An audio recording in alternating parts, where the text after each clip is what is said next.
We are a fair trade business. I've founded Folkdays about seven years ago with my co-founder Kimon, and what we're trying to do with Folkdays is we're trying to change the image people have of fair trade, especially here in Germany. It's more like an old school kind of, with the older target group. People go to one world shops that are usually very crowded, packed and dusty. And what we're trying to do with Folkdays is we're trying to make fair trade appealing for a younger and more design-oriented target group. So that's why we started it. My background is in development economics. I'm not a designer, but I've started working on designs early on, and we started off as a curated shop, meaning we were basically picking up products that we found beautiful, but by now we are producing quite a lot of designs ourselves. We are working with craftspeople from around the world, some of them living in the poorest communities of this world. Our focus is on handmade products, meaning everything you see on our website is crafted by hand. It's either hand woven, hand printed, hand forged. I'm just scrolling down a little bit to show you what we're doing. So we're doing interior, we're doing fashion, we're doing jewelry, fashion accessoires. And as you might already see a little bit when I scroll down, we're trying to look quite different from what you would expect if you visit a shop of a fair trade store. And this is a very conscious choice. On the other hand, we are also very interested in telling the stories of our artisans. So underneath every product that you would see on our website, you can find out who made it. So this is, for example, I don't know, like a craft that's made by a group.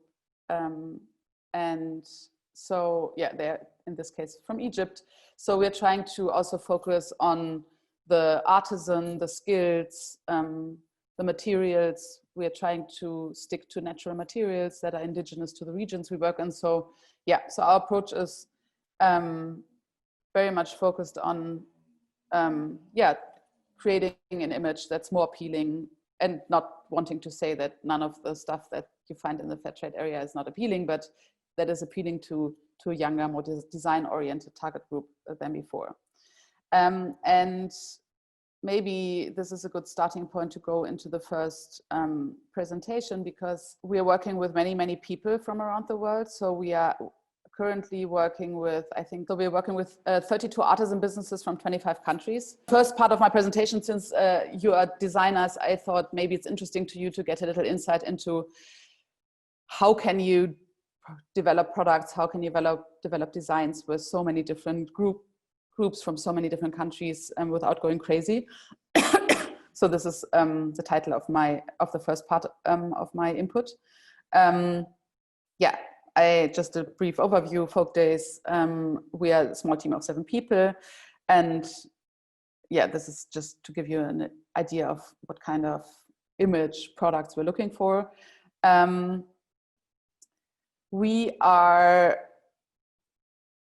Our focus is economic development, not design. I think this is quite important, because we're trying to create products for our artisans, product designs for our artisans, and not the other way around. It's not like we're sitting down and we are just creating a beautiful product and then we're looking for somebody who can design it, but we are very much focusing on creating products that will make our business model function, but also give our artisans the option of doing them without being, strengthening their abilities, and not, getting them to a point where they will have to do stuff they are not familiar with or comfortable with, and then that eventually leads to often frustration and quality issues. How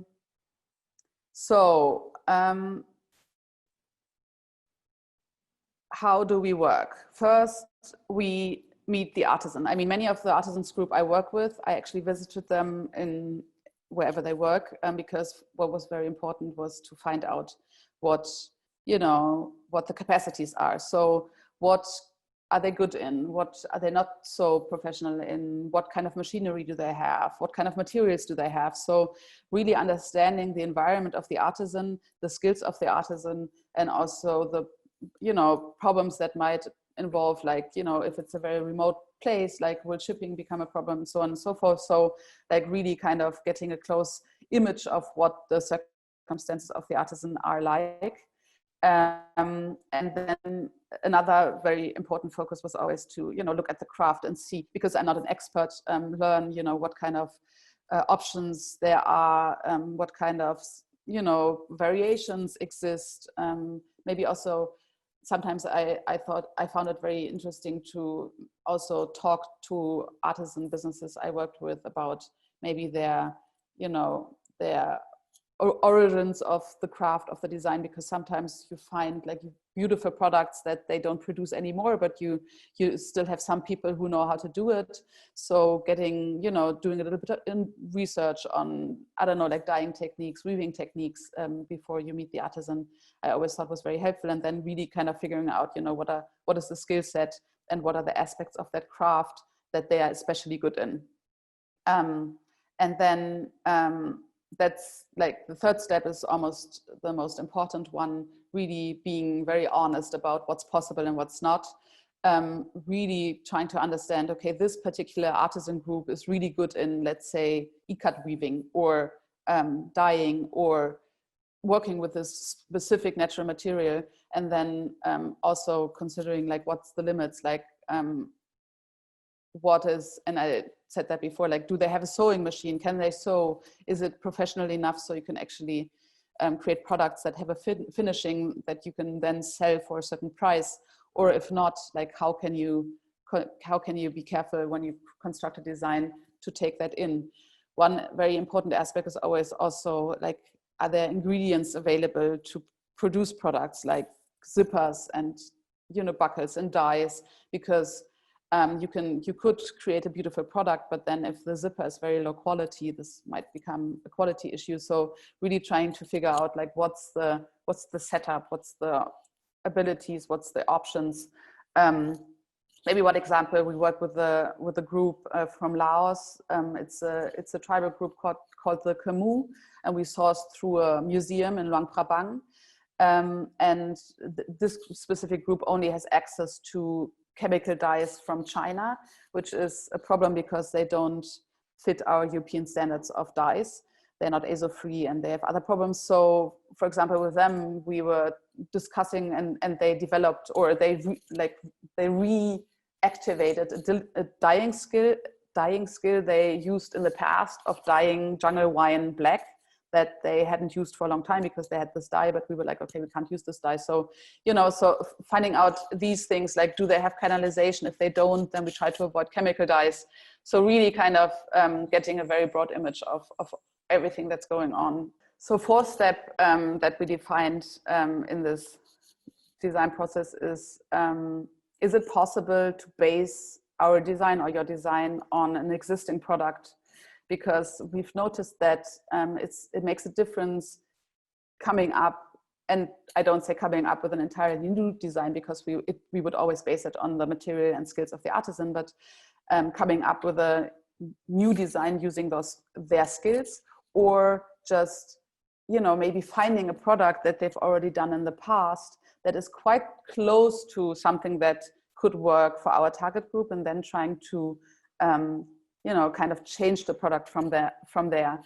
We've noticed that it gives the people we work with a lot more security about the work steps that follow, starting with a product they know, then overwhelming them with an entirely new one. So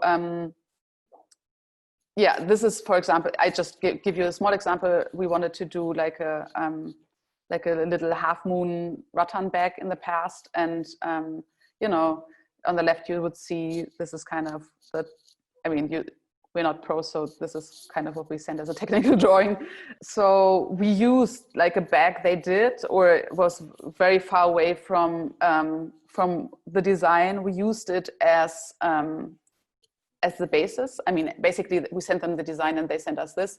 So we were like, okay, cool. You know, we weren't like, no, this is not at all how it's supposed to look like, but we were like, okay, we can work from this. And then we worked on the design, and this is actually how the second sample looked like.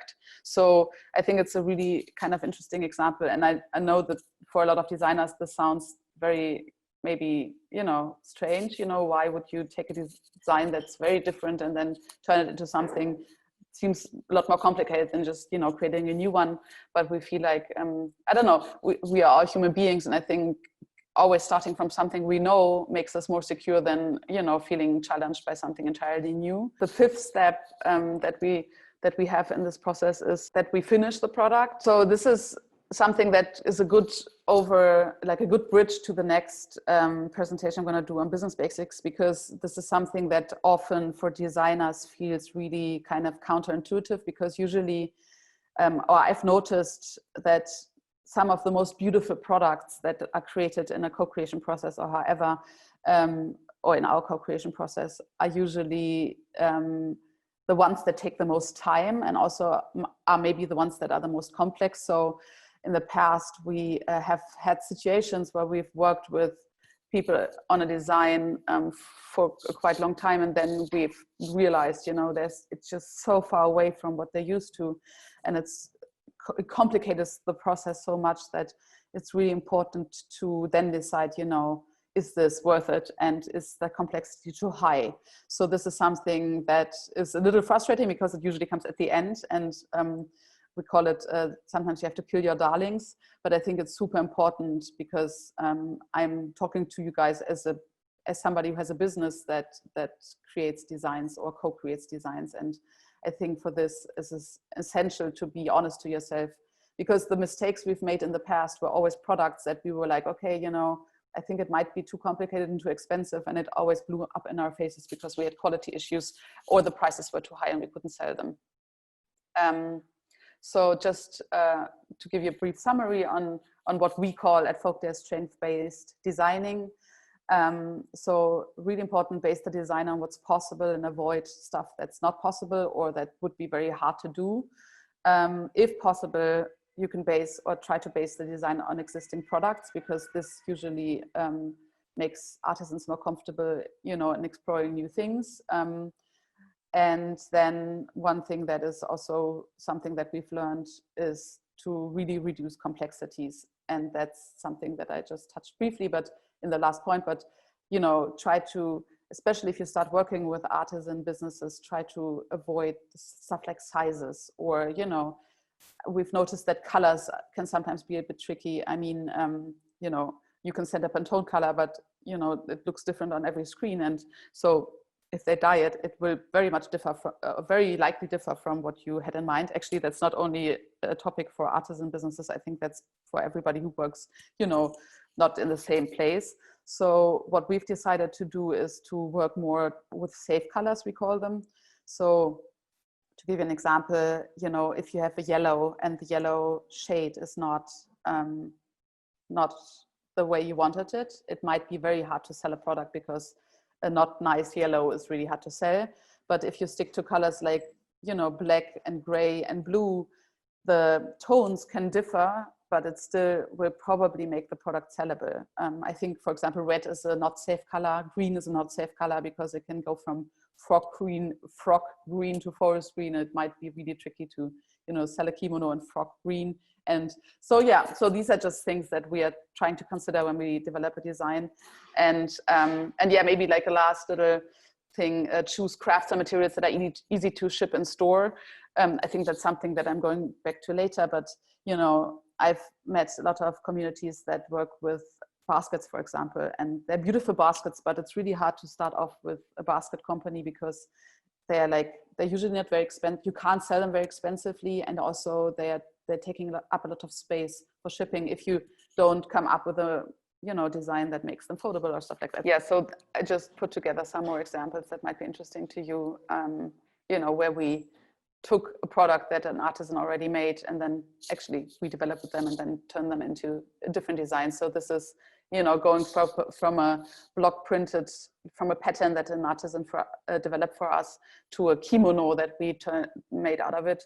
And here, from a very simple blouse that took us a while also to develop, and that was the first product I think we had in different sizes. We started off as only having one size, and then we turned this blouse into a dress. So the cut is basically the same, it's just longer and it uses a different textile.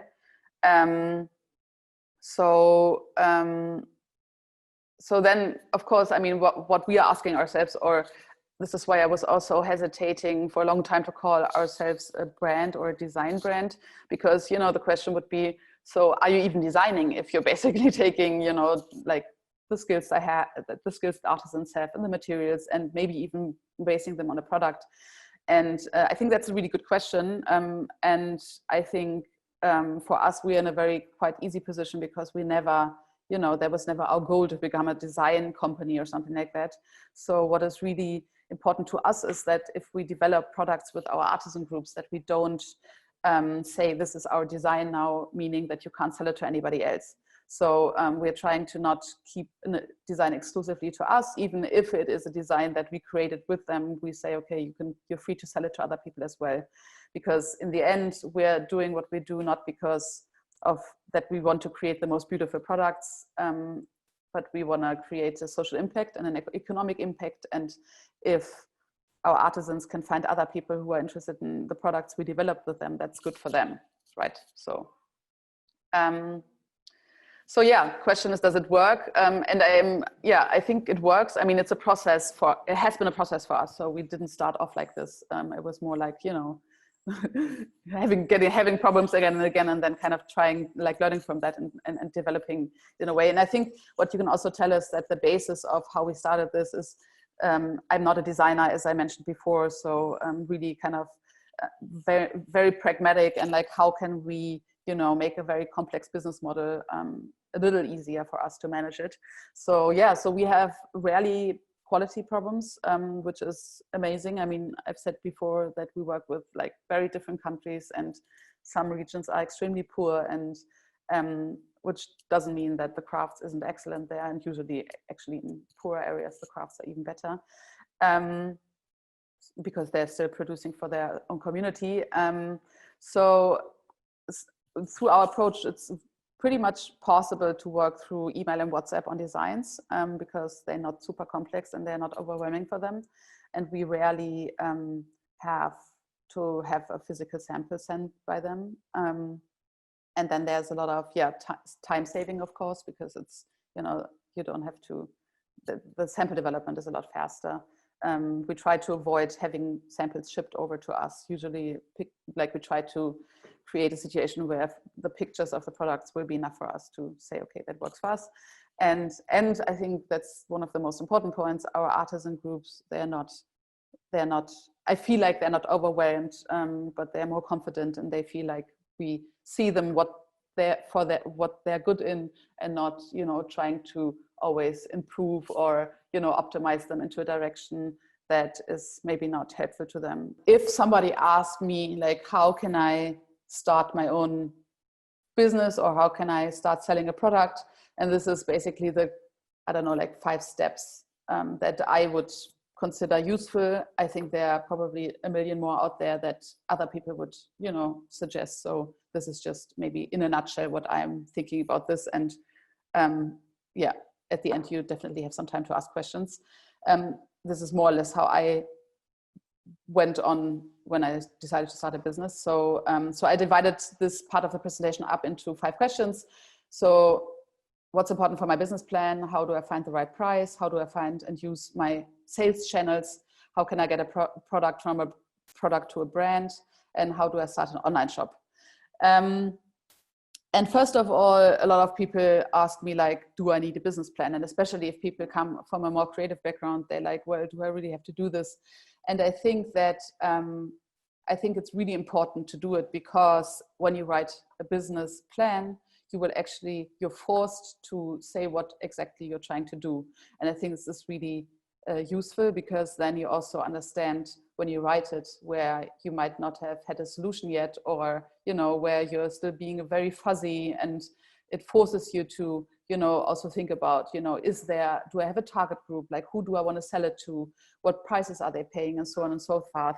So, So yeah, I would very much recommend a business plan, and I'm also going to focus a little bit on the financial part, but I think the financial part is especially important because it will show you if you have a business case.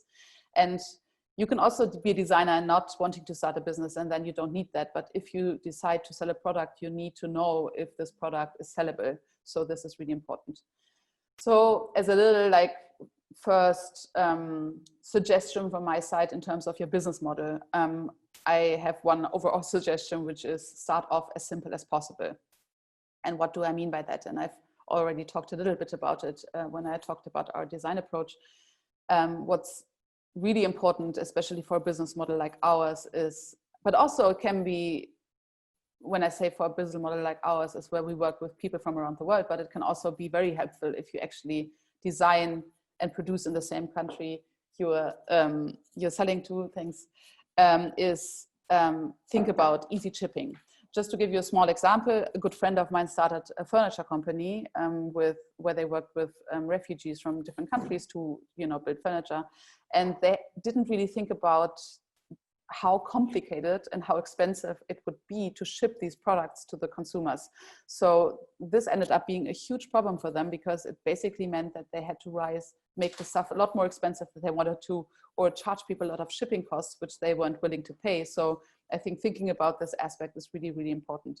So this is why we at Folkdays started off with stuff that was really, really easy to ship to the consumer or to the customer as well as to us. So textiles are a lot easier to ship than baskets. Jewelry is a lot easier to ship than furniture. I mean, I think you get it. So we started off with no sizes at all. So we tried to create designs that made it possible to not have sizes. For example, if we created jewelry, we tried to find a way to, create a design where stuff would be adjustable. Let's say a ring, that it would be open at one point. Still, if you go to our website, you see that a lot of our products and a lot of the rings are still designed that way. So I think you can see what I'm trying to say. But also in terms of clothing, it was really important to us. Like we started off with kimonos, for example, because kimonos and kaftans and wrap dresses don't need sizes. And when we introduced sizes, which was only after 3 or 4 years, we tried to create designs that made it possible to wear 2 sizes each person. I mean, excluding like very small or very big people, but like that you could probably like either wear like a small or a medium, because the design was very loose fit and it was very kind of simple, and so it didn't have to, and the materials with our materials it makes sense anyhow because they're natural materials, so they're not stretchy, so usually it's better to not have too much tension on the seam. So to make the designs a little more loose fit anyhow makes sense, but that was also a strategic decision. Also, one thing that is really important is to pick products, or a product you want to start working with, that are not too cheap and not too expensive. And what I mean by that is, if you have a product that is extremely cheap, then you need a lot of customers, right, to make revenues that make make it possible for you to live from your company. And that's really hard to find a lot of customers. This is a lot of time you have to put in, and a lot of energy and a lot of money usually to get new customers. And the other thing is, if you make products too expensive at the beginning, people will be, it's very, very difficult to convince somebody in Germany in our target group to buy a product that's more than 200 euros. There are definitely people who do that, and especially with already established brands. And sometimes we do have products that are more expensive, like if we have carpets, for example.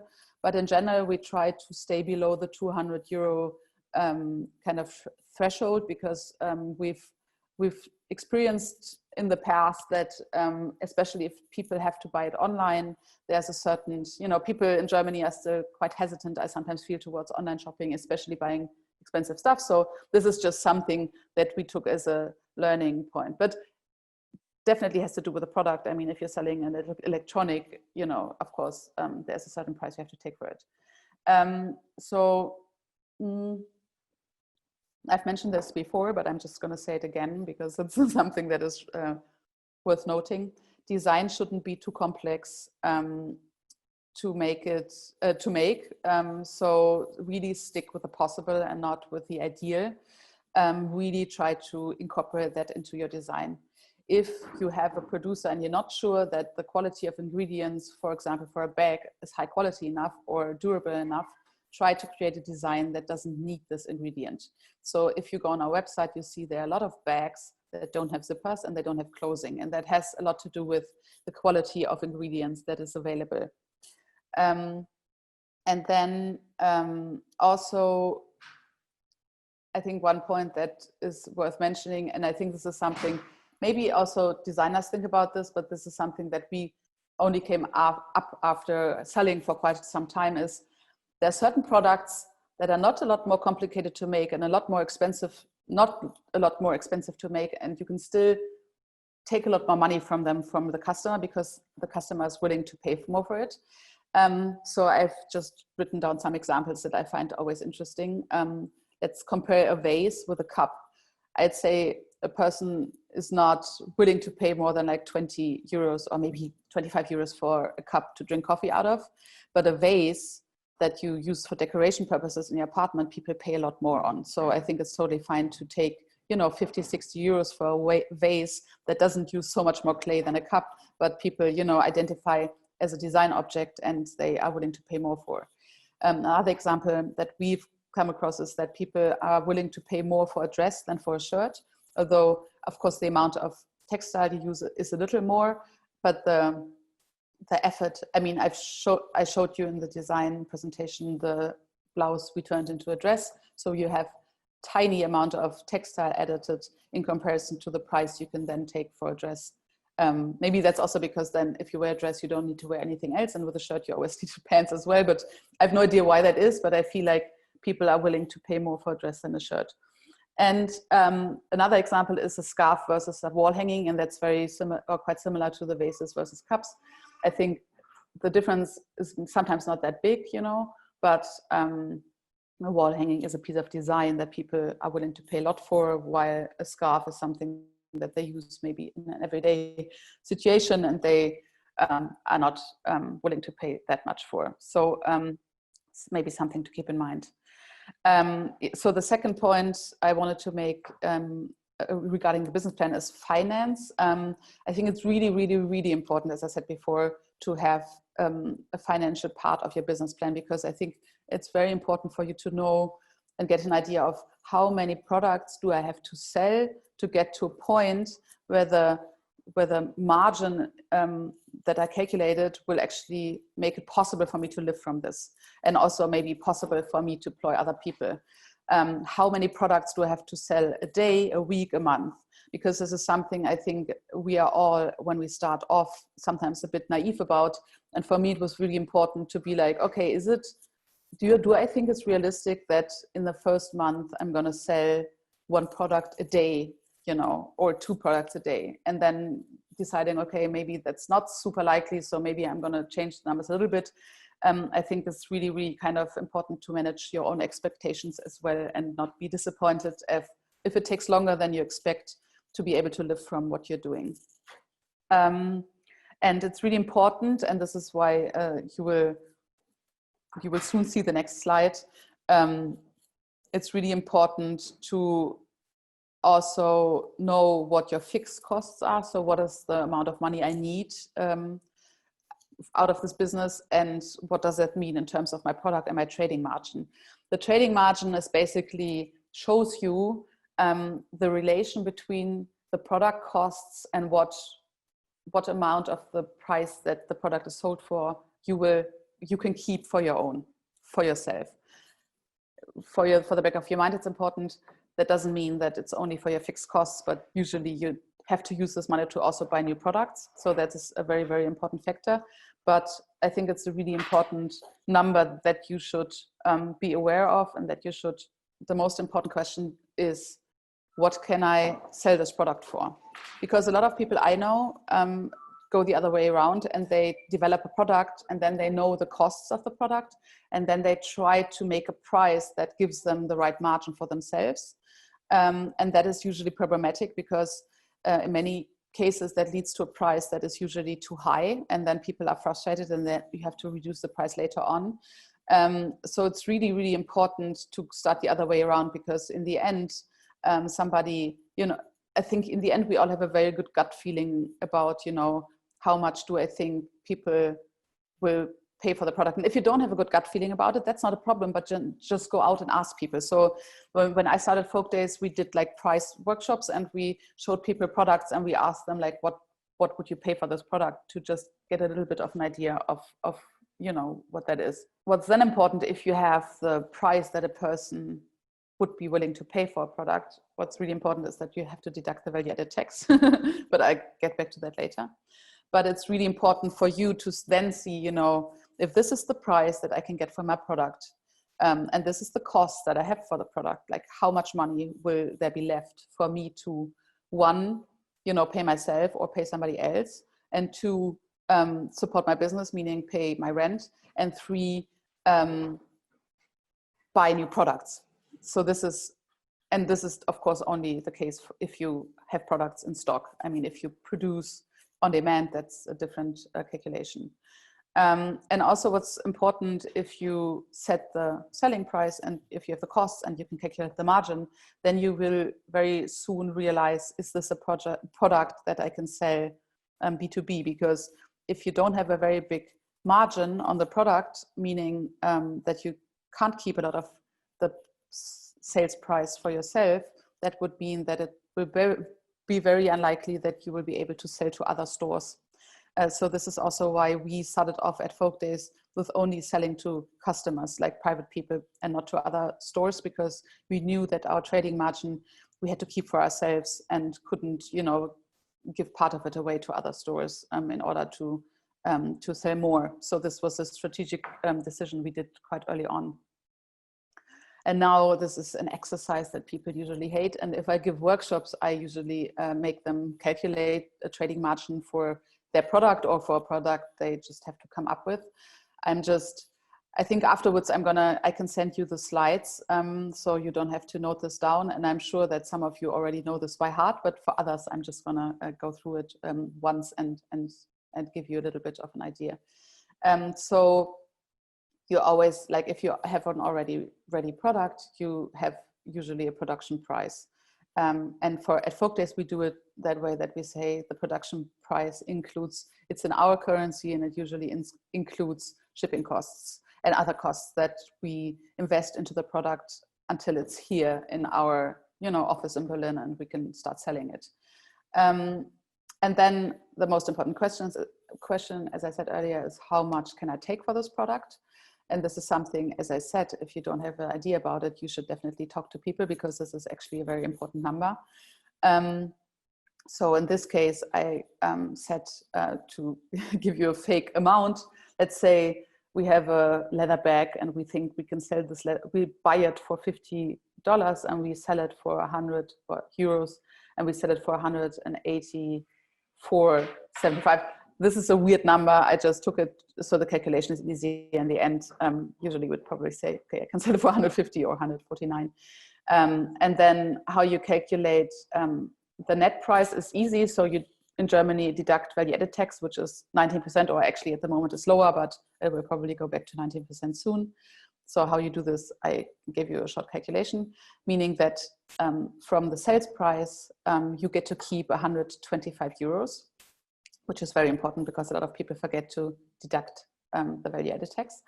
And that means that if you deduct now the absolute costs, which are 50 euros, then you get to keep 75 euros. Those 75 euros are your absolute trade margin. And from this 75 euros per product, you can, first of all, try to pay yourself or others, pay your fixed costs, and also you need to buy a new product from that, which is challenging. I'm also going to show you how to calculate a relative trading margin, because this is a very important indicator of how good your business model is. And I don't want to tell you, this is the trading margin. If you don't have it, then your product sucks. Just to give you an example, friends of mine are selling sustainable condoms, and they have a huge trading margin, like 1,000%, but also the product is quite cheap. So, for them, this business model works. And then I know other people who have a very narrow trading margin, but they also sell a lot of the product, and then it works for them again. So, or you can also have a very, very expensive product and have a small trading margin, and still that's okay for you. But for the kind of products that we are selling, we're trying to create a relative trading margin of 60%. And this is called relative trading margin because it means it shows you something about the relation of the product costs and the price you can sell the products for, that will tell you, is this working or not? Is this product working for my company or not? The trading margin is different for different products, so we make a mixed calculation. There are certain products we have a really good trading margin on, like jewelry. There are other things that we might not have such a great trading margin on, so we try to, at the end of the day, have an overall trading margin of 60%. This differs definitely from product to product, but I think it's really important to then at the end say, okay, overall it fits well. Closely related to the question of trading margin, I've noticed this before, and this is, I think, something that's not very intuitive to a lot of people is, so my trading margin will allow me to sell wholesale or not. I've mentioned this before. If you have a very big trading margin, you can think about wholesaling, meaning selling your products to other places. Sometimes you also don't really have another option. Let's say if you think your future market is in Europe, but you're producing in, I don't know, Bangladesh, for example, then it's not easy to ship your products B2C, right? I mean, you can't, or the shipping costs are too high to actually do that. So there are definitely other defining factors on what kind of sales channels or business model you're creating. But if you have a very kind of small trading margin, then it will be quite unrealistic for you to sell B2B in general. And also there are other aspects of selling B2B that make it very unattractive, I find, for companies to start off with that. Usually you have to finance quite a lot of the production that you're then selling in advance, which is a quite big risk. Usually if B2B customers buy from you, they will pay you when they receive the product. So you will have a long stretch of pre-financing that is really hard to do and risky. So there are different factors, but in general, the trading margin will tell you a lot about, what kind of options you have. Okay, so this goes a little bit into a different direction, and I thought about throwing the slide out, but I've kept it in because I think maybe this is also helpful for you after this workshop to have a look at it again and say, okay, maybe I can answer these questions for myself. I also kept in, it was a little exercise I did before, so I kept in, please, only 2 sentences because it's really important to keep it brief and on point. Because what I've noticed with Folkdays is at the beginning, I'm not a designer, I'm not a very brand-oriented person, so at the beginning I thought it's totally enough to create beautiful products and sell them. And then after a little while, I realized that it's actually quite important to create a brand, because there are a lot of things that you can communicate with a brand that is really hard to communicate in any other way, like a look and feel, an image, a world you want to, suck your customers into. And so, yeah, the question of brand came up, and we luckily very early on did a brand workshop with a friend of mine. And these were questions that we had to answer with him. So what is it that I do? What is my product specifically? What do I stand for? And what is your USP? And this is really, really important. Your USP means, what does your product, what makes what you do special? And you might be like, okay, maybe it's a design, but design is always really hard to use as a USP because tastes are different, and some people might not consider a design very special and others might. So I think it's really helpful to have other aspects of what you're doing that will make your product unique. And this is really important because there's a world out there where everything exists already, and people will ask you, what are you doing? And if you can't, let them know why it's special what you're doing and why they should buy your product, it's really hard to convince them just by saying like, okay, this is just, I'm just cool and this is beautiful, you know. So so with Folkdays, for example, we said we, like, what makes us unique is that we work with artisan businesses and with materials where they are indigenously from. So we work with experts that know exactly how to work with these materials, and which creates a high quality product. And this makes us quite unique in comparison to others. We also have so Folkdays has the claim from original source, and this is where we are trying to convey our USP, like we're actually going to where materials come from to guarantee a high quality. So yeah, so this is something you can try to answer for yourself after this. And yeah, I've noticed, yeah, so the question, how do I get from a product to a brand, is definitely not a very easy one, but I think in many instances it makes sense to decide early on if that's necessary to do it. And as I said, I personally made the experience that just having a good design isn't enough, and that that especially for us, it was very important to have like blogs and magazines write about Folkdays.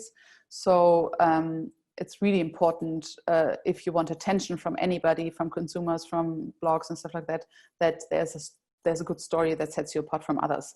And I think this was very helpful for Folkdays in the beginning, that we could, that people, you know, were interested in what we were doing, because we were not, you know, just creating another fashion brand or homeware brand, or, you know, but we specifically said, okay, this is what we are doing and this is what makes us unique.